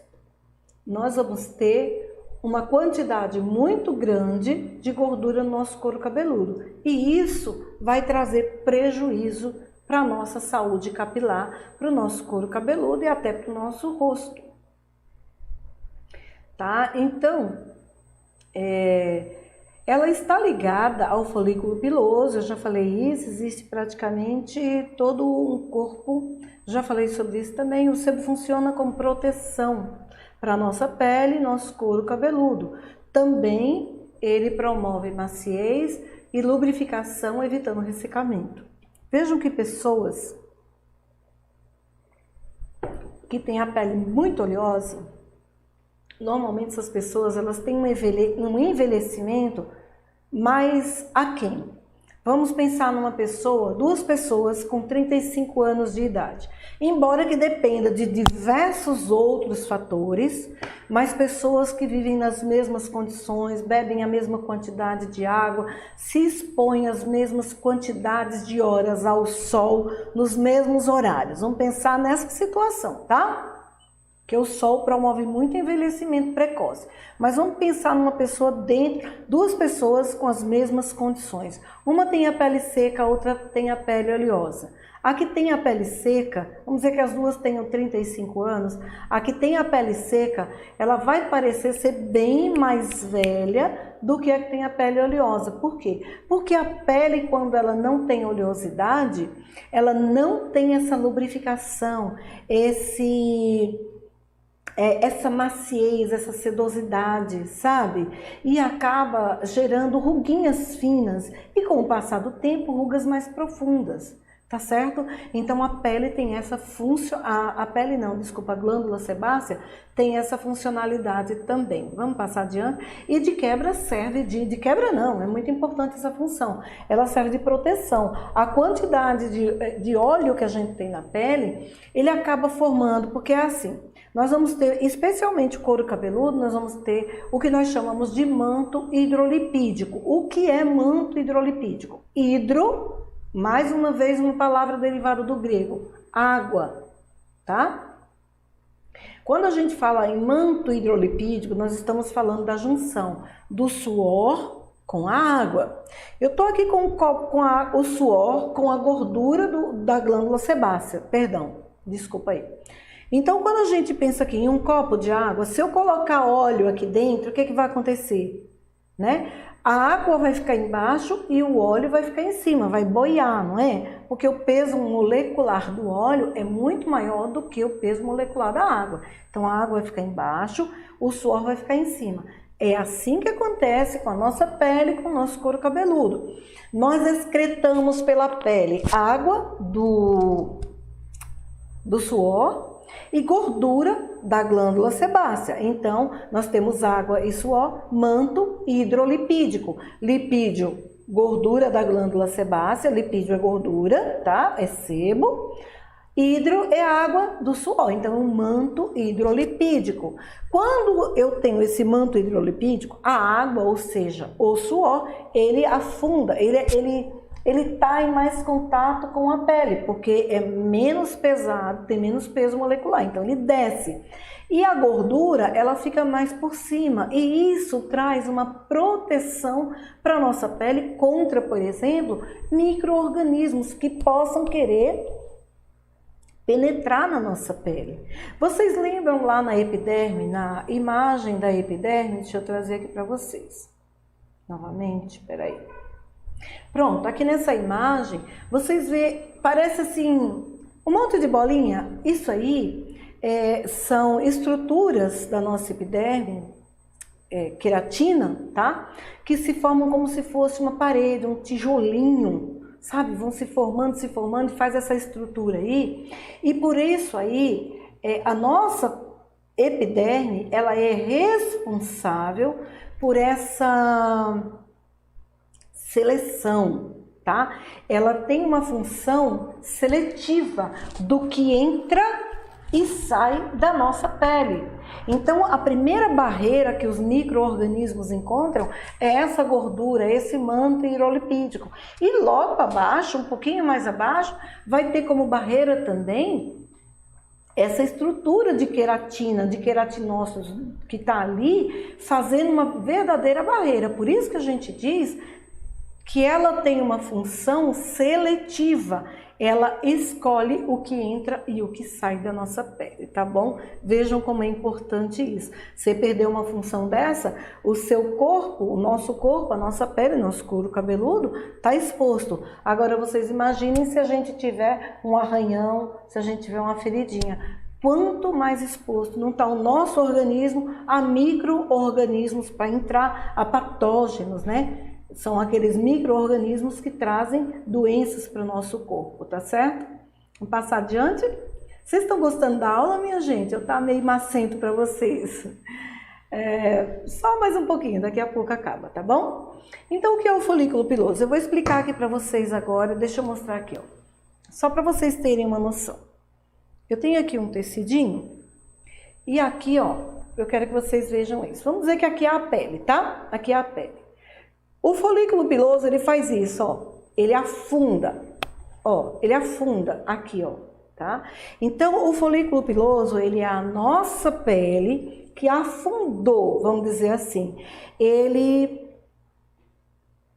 A gente fala que ele é uma invaginação epitelial, porque ele afunda e ele forma essa estrutura que vocês veem aí. Tá? Então, é a pele que afundou. Aí, nessa estrutura, deixa eu passar aqui para me ler aqui, para não deixar passar nada para vocês, tá bom? É uma estrutura bastante complexa, assim como as glândulas sebáceas, eles também não aparecem na palma da mão e na planta dos pés. Folículo piloso não existe, imagina, senão ia nascer cabelo na nossa mão, pelo na mão e na planta dos pés, né?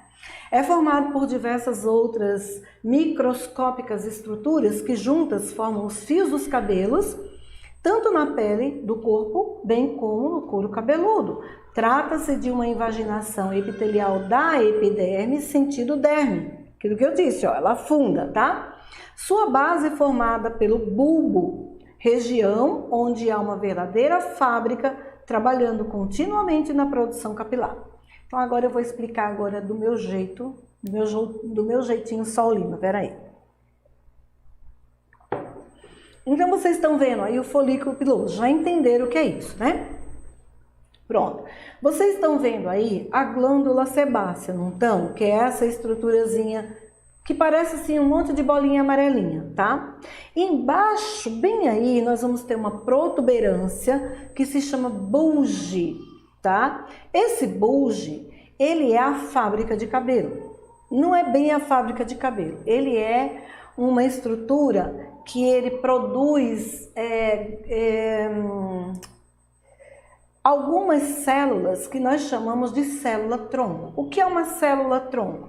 É uma célula que ainda não é nada, que é só uma célula. Ela não tem nenhum direcionamento para o que ela vai ser. Vou explicar aqui para vocês de uma forma que vai ficar bem clara. Todo mundo aqui sabe fazer bolo, né? Para a gente fazer um bolo, o que a gente precisa? Então, eu vou dizer para vocês, para fazer um bolo nós vamos precisar de ovo base, o que é básico, tá? Então, para fazer um bolo eu vou precisar de ovo, farinha de trigo, açúcar, gordura e água. Pronto. Preciso mais. E fermento, mais nada. Se eu fizer essa mistura aí, eu faço um bolo. Ele pode não sair muito gostoso, muito bonito, muito cheiroso, mas eu faço um bolo com isso aí, não faço? Só que se eu quiser fazer um bolo, isso aqui é a base. Todo bolo vai precisar dessa estrutura, certo? Se eu quiser fazer um bolo de chocolate, então eu vou colocar chocolate.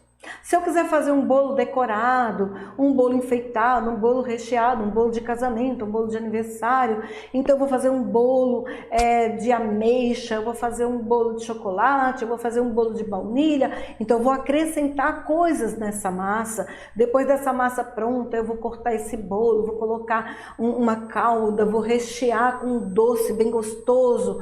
Depois vou colocar outra camada, depois vou colocar mais, e assim eu vou formando aquele bolo enorme, aquele bolo lindo. E eu vou precisar de diversos outros ingredientes, eu vou precisar de um monte de coisa para fazer esse bolo. Então, eu peguei aquela estrutura, aquele ovo, farinha de trigo, açúcar, gordura e água, e eu transformei por meio de outros produtos que eu fui adicionando em um bolo lindo diferente. Isso, para vocês entenderem, é o bougie. Então ele é como se fosse essa massinha de bolo que não é direcionada, é só um bolinho e acabou, não tem mais nada. Só que ele, essa célula tronco que é produzida, que o bougie produz, que ele está bem pertinho da glândula sebácea, essas células, elas descem e elas vão para essa parte gordinha do bulbo. Vocês não acham que o bulbo parece um pé de cebolinha, gente? Quando você arranca assim da terra, aí ele tem aquela hastezinha e aquela parte gordinha mais fofinha no meio, mais larguinha. Essa parte larga nós chamamos de bulbo. Então o folículo piloso é essa estrutura inteira. Mas o bulbo é só essa parte mais cheinha na base embaixo. Então, o bougie libera essas células tronco que chegam aí no bulbo. O bulbo é a verdadeira fábrica de cabelos. Então, vejam que o bulbo está envolvido aí em veias e artérias. Eu já disse para vocês o que as veias e artérias são capazes de fazer. Qual é a função delas? Então, elas trazem para o folículo piloso todos os sais minerais, todo o oxigênio, elas retiram também ali os gases carbônicos e as toxinas e levam e traz um trabalho contínuo, dia e noite, né? Esse trabalho só para quando o indivíduo morre, ok? Então, essa produção, isso aqui eu estou falando para vocês como é produzido um cabelo cientificamente, como ele acontece dentro da nossa pele, ok? Então, essas veias e artérias vão alimentando, tá vendo essa cavinha que tem, sabe? Pronto, a minha equipe está mostrando aqui essa cavinha. Essa cavinha é assim, ó. Isso aí é uma célulazinha que ela tem um sistema de botão, sabe? Ela recebe toda a alimentação e passa. Veja que as veias estão ligadas nela, a veia e a artéria está ligada nela e se esparrama pelo bulbo, ok? Então, ela recebe, passa para ele, e esse bulbo ele já recebeu essas células tronco. Então, dentro dessa célula tronco, nós vamos ter também a atividade da queratina, dos queratinócitos. O que são queratinócitos? São células que produzem a queratina. Vocês não sabem que o nosso cabelo é formado, cerca de 85, 90% do nosso fio de cabelo, ele é queratina. Ele tem outras estruturas, tem outra proteína? Tem. Mas a grande maioria, a maior parte da nossa estrutura capilar, estou falando do fio do cabelo, da haste, tá? É queratina. Então, essa queratina, ela tá aí. Então, quando chega essa célula, essa célula que eu falei que saiu lá do bougie, ele recebe queratina, ela vai sendo mudada, tá? Ela vai sendo, a gente diz que tem uma germinação dentro do bulbo, essas células são modificadas e recebem as estruturas que elas precisam, então elas se tornam queratina, se tornam também melanina, melanócitos, né? Quem são os melanócitos? São as células no formato assim de mão, mais ou menos assim, ó, é mais ou menos isso. Aqui é formado o pigmento da cor, ela produz o seu pigmento de cor e ela tem assim essas hastezinhas, assim, essas protuberâncias e ela libera toda a sua produção que é feita aqui dentro da célula de melanina, tá? Melanócito, que é a célula que faz melanina. Então, ele vai produzir aqui, gente, é como se fosse assim, a boleira e o bolo, tá? A boleira é a célula, o bolo é o produto. Então, aqui essa célula aqui é a melanina, tá? É o melanócito. Ele produz a melanina, que ela é produzida aqui. Ele vai liberando aqui por essas terminações, e ele vai liberando. E aí, dentro do bulbo, vai sendo produzida, então, essa melanina essa queratina, que é uma outra célula, o queratinócito, que produz a queratina, e ela vai dando a cor, o melanócito vai liberando o pigmento da cor, e a queratina vai formando o queratinócito vai formando essa queratina. Em um dado momento, essa queratina, que é uma célula, perde o seu núcleo. Quando ela perde o seu núcleo, essa célula enche de queratina. A queratina é uma estrutura, dura. Isso aqui é queratina também, tá? Muito rígida, dura. E aí ele começa a ser direcionado. Então essa produção ela é contínua. É mais ou menos isso, tá? Eu não vou me estender muito para não cansar vocês, tá? Então, mas isso aqui é o básico. Aí ela vai se produzindo, o bulge vai liberando a célula-tronco libera outras, vai se transformando em outra célula que recebe a queratina, que recebe a melanina, aí já perde o núcleo e vai se formando, e aí ela vai subindo, ela se direciona rumo à epiderme. Tá? Ela sai da derme e sobe e vem parar aqui na epiderme. E assim nós vamos ter os pelos, e cada região do nosso corpo vai ter um pelo com nome diferente. Por exemplo, na mulher, aqui a gente chama buço, aqui a gente chama cílios, no homem a gente chama bigode, barba, tá? Na cabeça é cabelo, aqui são pelos velos. Né? Então nós vamos ter pelos pubianos, pelos nas axilas. Então nós vamos ter em cada região do corpo, vamos ter tipos de pelos diferentes, com tempo de vida diferente, tá? Que são estruturas que são formadas basicamente do mesmo jeito, mas que vão ter tempo de vida e formação, e tamanho, e coloração, e espessura diferentes. Tá certo? E isso aqui que eu trouxe para vocês é a forma como um fio de cabelo é formado cientificamente dentro do nosso couro cabeludo, tá certo? Ainda que nessa imagem eu quero falar para vocês a respeito dessa ali onde tem a glândula sebácea. Vocês estão vendo aí uma estruturazinha rosa que liga assim, lateralmente. Tá escrito músculo eretor do pelo, ou músculo piloeretor, que a gente chama também músculo piloeretor ou eretor do pelo, tá certo? Esse músculo, lembra que eu falei quando você vai numa rua escura com medo, e aí passa um gato na sua frente e você se arrepia todo? É esse pelo aí, que ele tá bem relaxadinho, veja que ele tá ligado no folículo piloso, não tá? Folículo piloso forma o quê? O cabelo. Tá vendo aí o cabelo? Então é o folículo piloso, ele é tracionado por esse músculozinho. Ele é um músculozinho, sabe? Carne, aquela carninha. Você olha aquela estruturazinha, é um pedacinho de carne minúsculo que a gente tem ligado ao folículo piloso. Então quando a gente sente frio, o que acontece? A gente vai tremendo e vai se arrepiando todinha, sabe? Sabe por que acontece isso? Porque ele também é responsável pela termorregulação da nossa pele. Enquanto a glândula sudorípara, ela trabalha no sentido de resfriar o nosso corpo quando nós temos uma temperatura muito elevada. Quando nós temos uma temperatura muito baixa, quem vai fazer o trabalho de regulação vai aquecer, por quê? Porque ele vai movimentar, ele arrepia, então ele faz com que a pele fique toda mais junta, ele protege, ele fecha, entende? E aí ele protege mais contra baixas temperaturas. Quando a gente chega um momento que o frio está muito grande, a gente se encolhe todinho assim. Isso tudo faz parte dessa musculatura que trabalha no sentido de aquecer o nosso corpo, tá? E tudo isso, veja que eu falei para vocês, passa um gato, você toma um susto.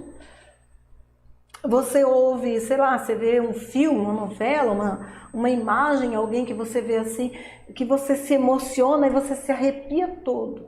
Veja que isso está ligado aonde? No nosso sistema que vai tratar do nosso emocional, tá certo? Guarda essa informação que ela é importante, tá bom? Vamos passar adiante então? E aqui nós vamos ter a tela subcutânea ou hipoderme, como queira chamar. Gente, aqui tá muito quente, viu?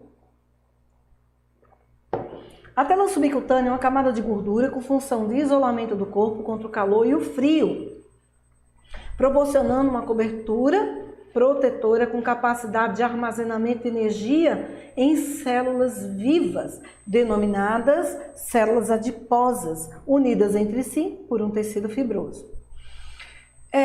Voltando um pouquinho lá na derme também, deixa eu voltar só um pouquinho para mim concluir, fechar com chave de ouro essa parte da derme, tá? Falei do folículo piloso. Vou falar de duas estruturas que nós temos também, que estão em abundância na nossa derme, que é o colágeno e a elastina, tá? O colágeno, ela é a estrutura que ela dá resistência para a nossa pele, tá? Então, quando você faz isso daqui, você puxa, tá? Você puxa, você faz isso daqui, você faz isso, você tá testando o seu colágeno. Quanto mais a pessoa vai ficando mais velha, vai perdendo mais colágeno e mais elastina. Quando eu faço isso, eu testo o colágeno da minha pele, tá certo? Eu puxo, então isso aqui é o colágeno que eu tô puxando, que ele tá vindo. Então ainda existe bastante colágeno na minha pele, veja só. A elastina é diferente, ela é responsável pelo retorno dessa pele. Quando eu puxo, eu testo o colágeno. Quando eu solto, eu testo a elastina. Quando você puxa que vem, aqui colágeno, que volta elastina, a velocidade com que ele volta, isso aqui volta, me diz a quantidade média, mais ou menos, de elastina, porque elastina é aquele que dá elasticidade para a pele. Então, quando a gente vai envelhecendo, a gente vai perdendo colágeno e perdendo elastina. O colágeno, ele dá essa robustez, esse volume. Pronto, ele vai dar esse volume para a nossa pele, tá? Quando solta, volta. Quando volta rapidinho assim, é porque tem bastante elastina ainda. Mas se você pegar a sua avó, ou talvez a sua mãe, que tem lá 70, 80 anos, que você fizer isso aqui, faz e solta para você ver. Ele vai demorar, ele vai ter uma lentidão para voltar. Significa que existe pouco elastina nessa pele, tá bom? Faça isso para você ver. Vê aí, testa aí o seu colágeno e a sua elastina, como é que tá. Tá certo? Então, deixa eu voltar aqui, que eu não terminei de falar aqui da epiderme. Aliás, da hipoderme ou tela subcutânea. Então, ela é uma camada que ela está entre o músculo e a nossa derme. Ela está ali no meio. Quando nós somos gordinhas, assim como eu e muitas, essa camadinha vai ficando grossinha, tá? Quanto mais gordinha, mais grossinha é essa camada. O que não é saudável, diga-se de passagem, né, gente? Porque aí a gente vai ter gordura em outras áreas que não é para ter. Essa camada subcutânea, essa tela, ela serve de proteção, ela tem função de isolamento contra o frio e o calor, tá? E também ela tem a capacidade de armazenar água e gordura. Quando o nosso corpo, e isso quer dizer o quê? Que ela tem capacidade de armazenar também energia. Por exemplo, quando a gente emagrece, você tem uma perda calórica. Onde é que você passa a perder essa caloria? Na pele, né? Nessa camada de gordura, é na epiderme. Aí você murcha, vai ficando menos gordura, não é assim? E também ela tem a capacidade de isolamento, tá? E também funciona muito bem contra impactos. Por exemplo, o que eu quero dizer com isso? Se nós temos duas pessoas, vamos pensar nas mesmas pessoas, com a mesma estrutura, que elas estão sentadas, vamos dizer, elas estão numa escada e elas caem de 1 metro de altura, as duas. Uma é bem magrinha e a outra é bem gordinha. Elas têm a mesma idade, se alimentam da mesma forma, tá? Tudo é igual nelas, só que uma é gordinha e a outra é magrinha, tá? Então, quando elas duas caírem, quem você acha, se quebrar um osso, elas caírem do mesmo jeito? Vamos dizer que caia sentada. Se tiver que quebrar um osso, quem vocês acham que vai quebrar o osso?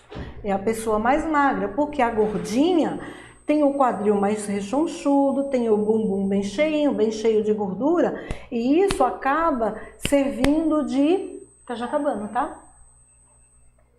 Isso acaba servindo de matar o impacto, tá certo? Vocês entendem isso? Deu para vocês entenderem, minha gente? Entre esse tecido adiposo são células adiposas que nós temos essa camada de gordura. Por isso que você vê assim, na figura, um monte de bolotinho, um monte de bolinha assim. Ali são células adiposas, que são as células de gordura, tá? Entre elas, nós vamos ter um tecido fibroso. Que tecido é esse? Nós vamos ter o colágeno também aí, tá? Então, vamos passar adiante. Pronto, agora nós chegamos no momento em que vocês podem deixar suas dúvidas, tá bom?